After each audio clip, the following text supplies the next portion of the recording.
ก็กำพร้าด้วยนี่น้องนี่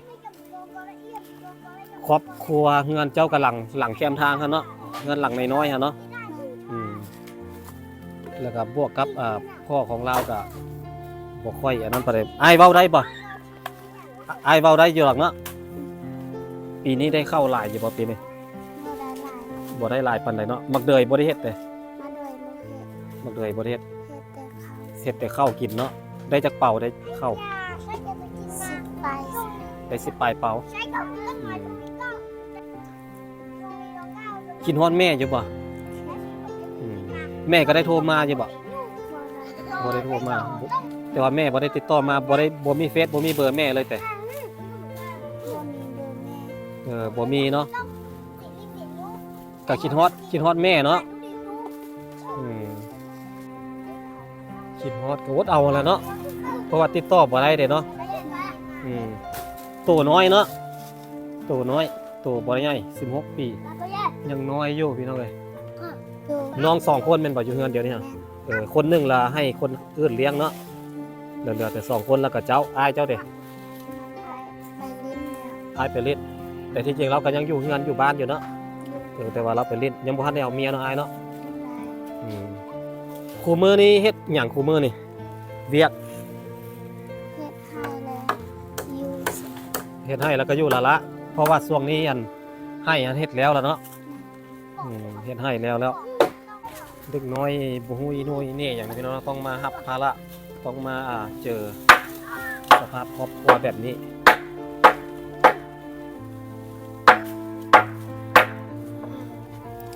ไอ้บ่อยากเว้าหลายคันไอ้เว้าหลายเจ้าให้เจ้าสิให้เนาะเอาเป็นว่าสู้ๆเด้อ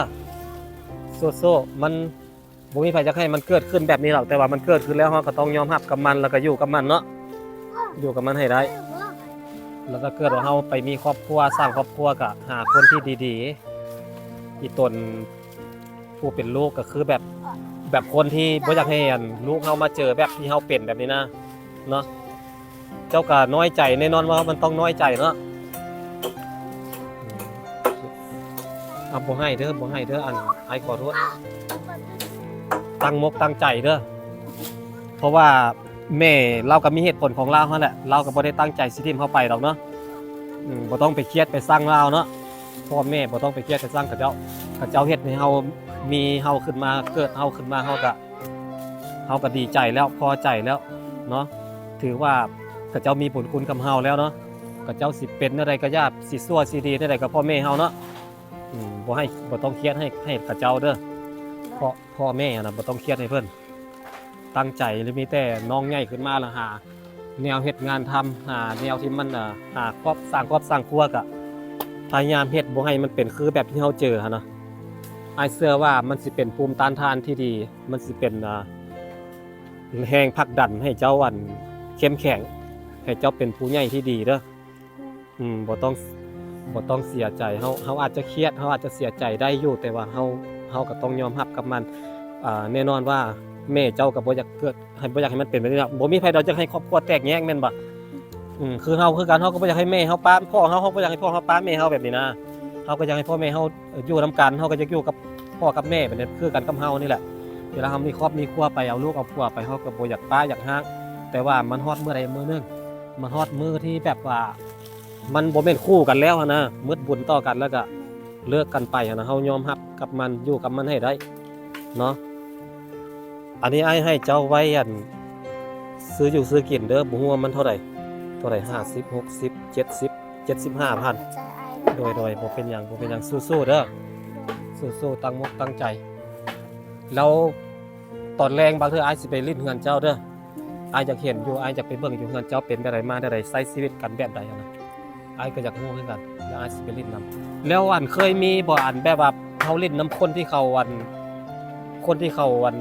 รวยกว่าเขามีกว่าเฮาน่ะเขาก็รังเกียจเฮาบ่เขาบ่อยากให้เฮาเล่นน้ำบ่อยากให้เฮาไปน้ำแม่นบ่เคยมีเนาะน้ำบ้านนี้แม่นบ่เฮาก็เลยเลือกคบคนที่ฐานะคือกันกับเฮาเลือกมีหมู่คนที่ทุกข์คือกันกับเฮาเนาะเพราะว่าครอบครัวของน้องนี่ก็ทุกข์ยากเนาะ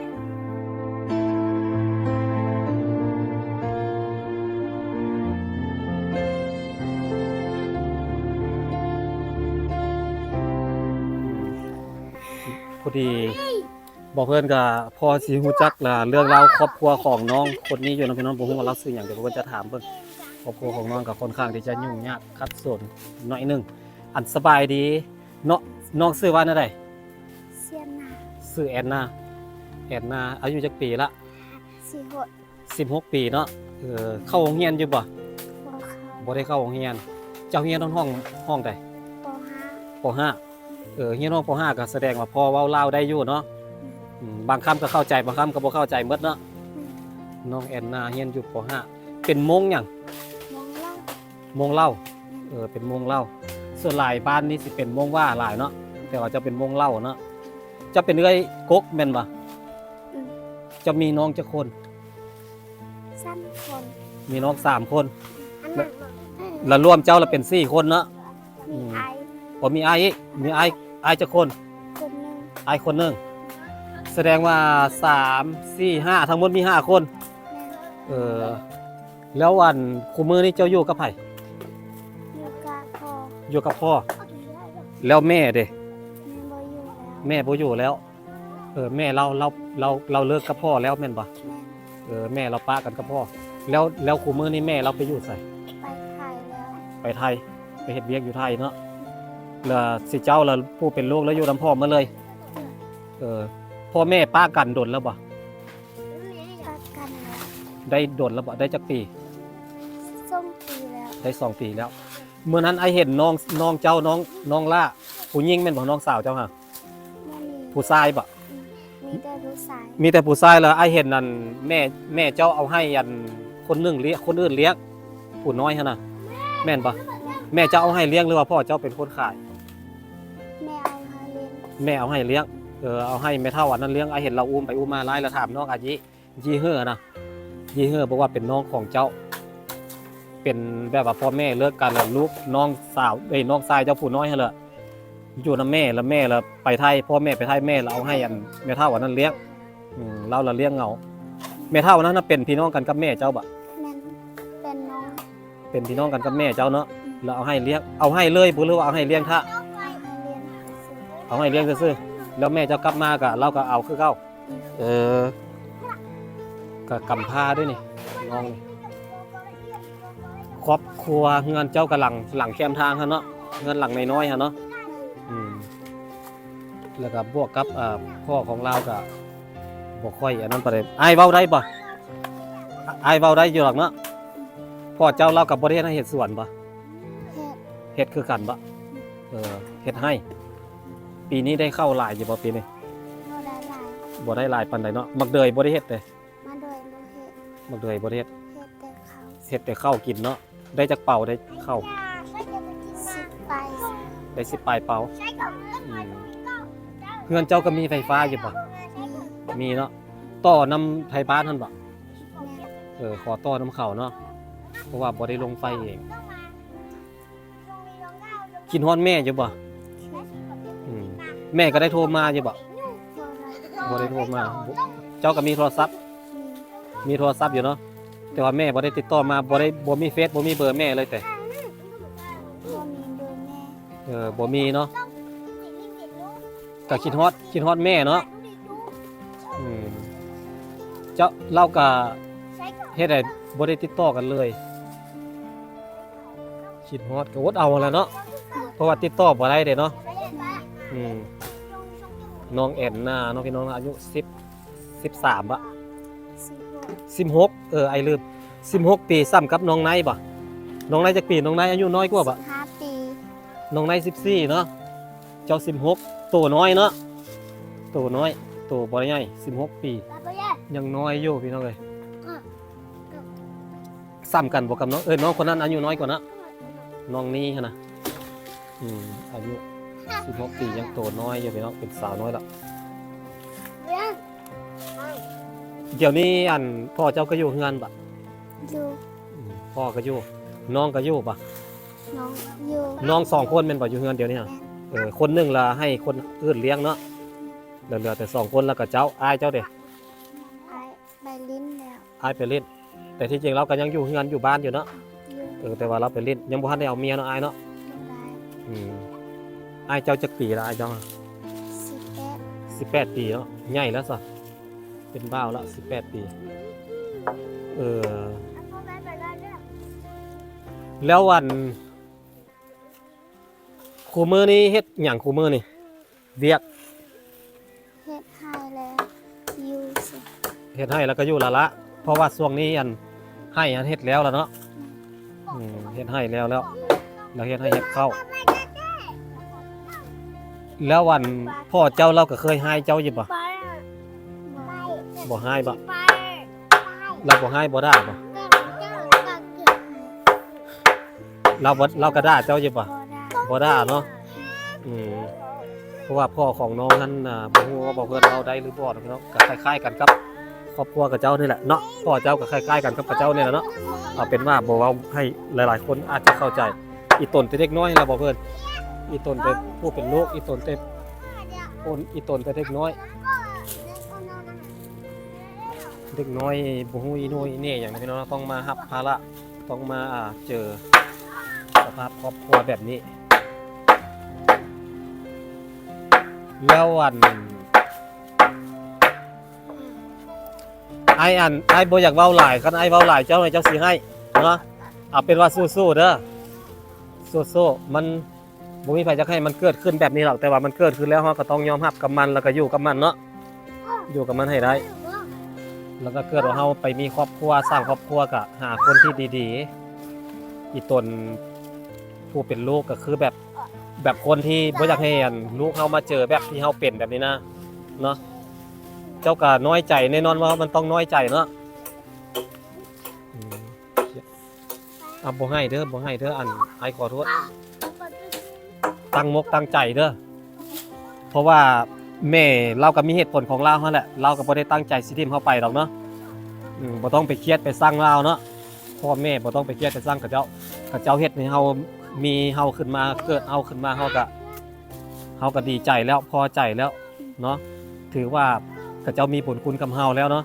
เขาเจ้าสิเป็นอะไรก็ยากสิชั่วสิดีเท่าใดก็พ่อแม่เฮาเนาะบ่ต้องเครียดให้เขาเจ้าเด้อพ่อแม่น่ะบ่ต้องเครียดให้เพิ่นตั้งใจหรือมีแต่น้องใหญ่ขึ้นมาแล้วหาแนวเฮ็ดงานทำหาแนวที่มันหาสร้างครัวก็พยายามเฮ็ดบ่ให้มันเป็นคือแบบที่เฮาเจอหั่นนะอ้ายเชื่อว่ามันสิเป็นภูมิต้านทานที่ดีมันสิเป็นแรงผลักดันให้เจ้าเข้มแข็ง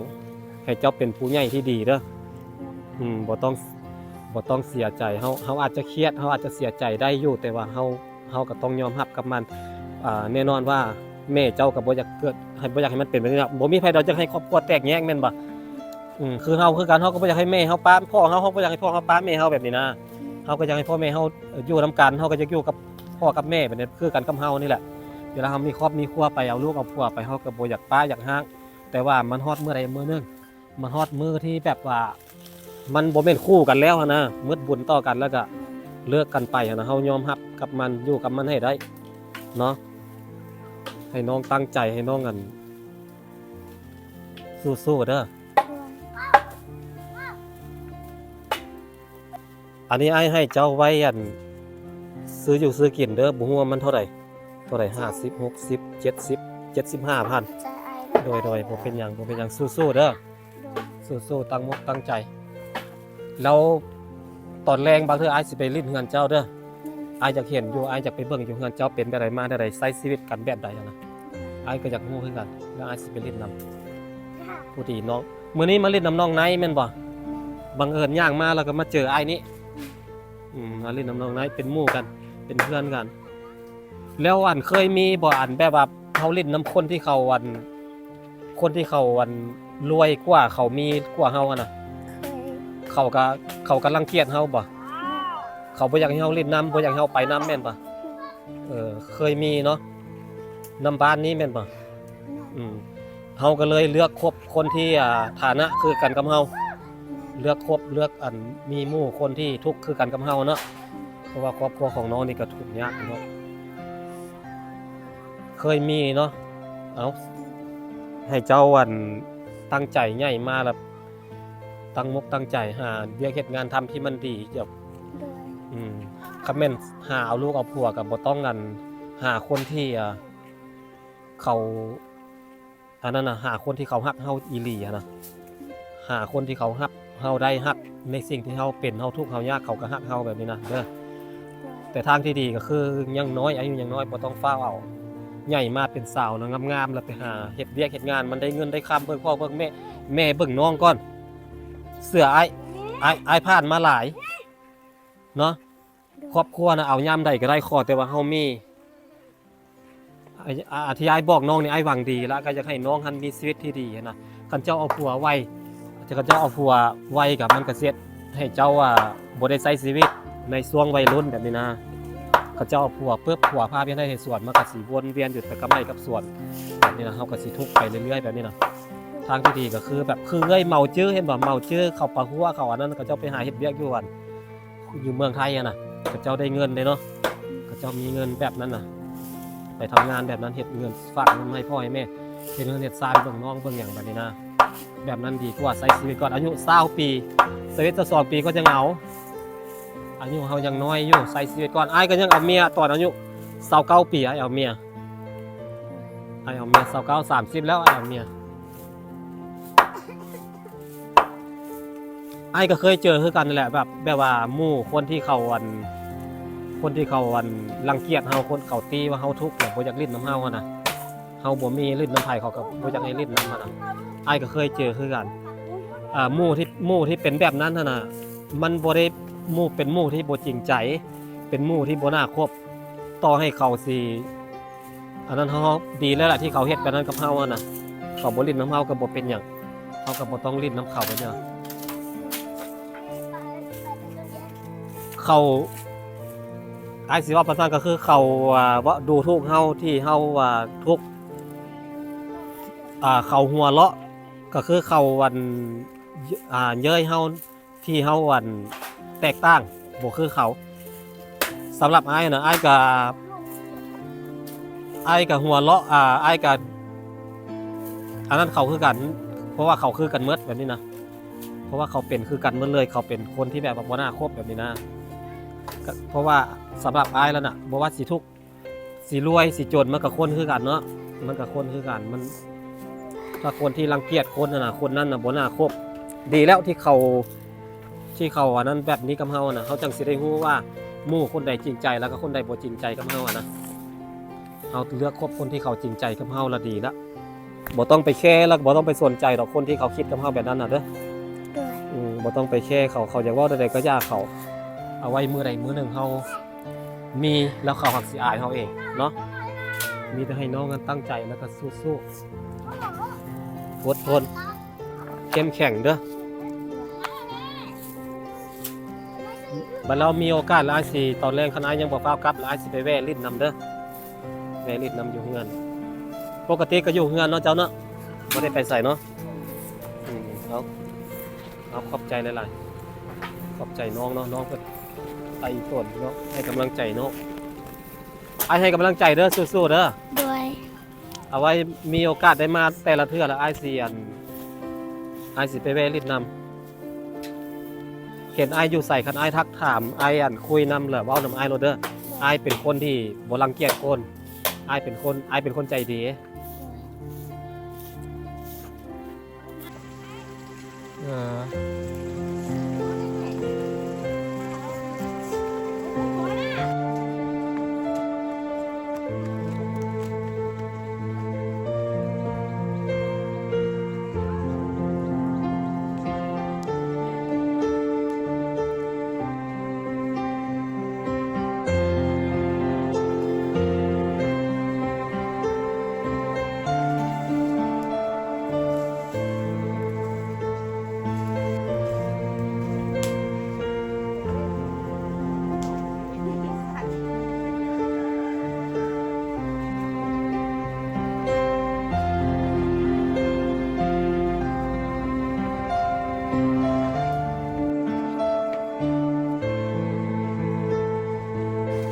แบบนั้นแหละมาเฮามากางเต็นท์เจ้ายืนอยู่ฮะกางเต็นท์ก็เด้อพี่น้องกางเต็นท์ให้น้องในนอนก่อนนี่เป็นเต็นท์ใหม่แล้ว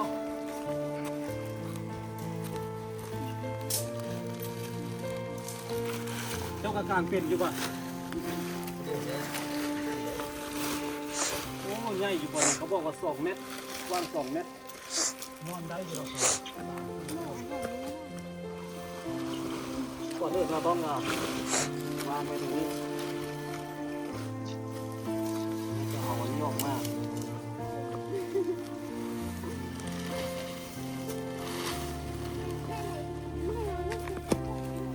เอาnày thay nên đánh thở đấy.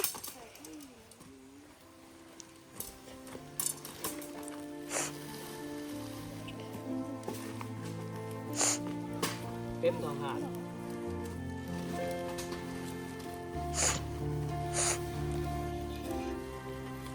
นี่ไอซีทุบเข้าไปในหูนี่เด้อเจ้าวันน้องไม้หัดจับออกเล็กน้องไม้จับออกแม่เล็กเอาทุบกับหูนี่น้องไม้ทุบกับหูนี่เจ้าจับไว้บอกขอต้มดึงเด้อเดี๋ยวไอซีเป็นคนยูเองเด้อมันสิรุดนี่มันรุดนี่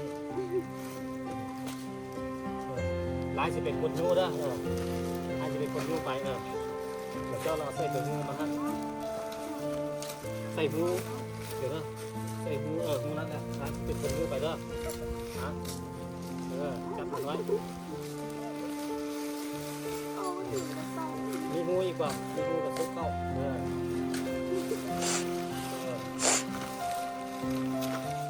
ครับเอาวางไว้ก่อน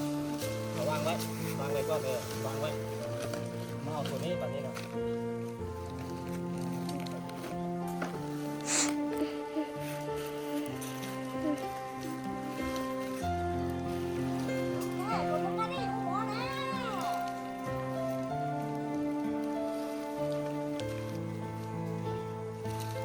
นี่แหละวิธีการเต้นนะ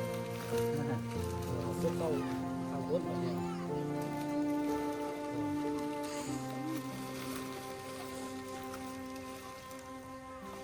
เอาซุกเข้าไปมาไหมมันรุดเลยนี่ซุกเข้าหูมัน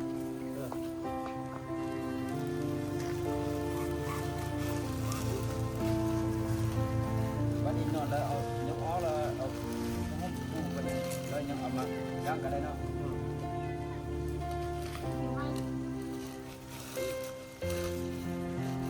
เบิดแล้วก็ว่าเอาซุกเข้าหูนั่นเลยนี่ซุกเข้าหูนี่นี่ซุกเข้าหูตัวนี้เอาเสียบไว้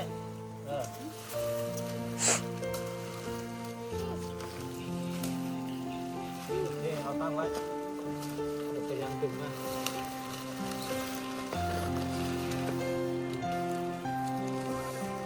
เสียบเอาได้แล้วป่ะ Các em không ngủ học nữa à. Phải. Quá tốt ta.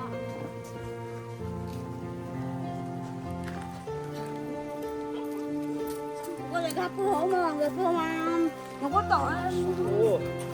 นอนมืดกูพอดิ Chấm mít xong Mua lúc sau đi tại นี่ sao cứ มันโบมืดนี่ปูอีกป่ะก็หาผ้ามาปูอีกไงมันโบมืดด้วยนี่เนี่ยเข้านอนนี่แหละมือนี่นะเด้อ ngon như là rau của cái ยุ่งกับปกัด của bún nào nào của bún nào kìa บัดแล้วเราเจ้าเราเอาผ้าบัดมาคลุมนี่แล้วเอาอันนี้เอาเต็นท์นี่ไว้ข้างในผ้าบัดเด้อมันก็สิมอกจังหัวเข้า nè thấy con cái tổ tay nó của sắm của đây à cô nói nó là cô này nó là này hả này hả นี่โอเคเรียบร้อย ừ. เด้นี่จะเอาผ้ามาปูดเพิ่ม Cô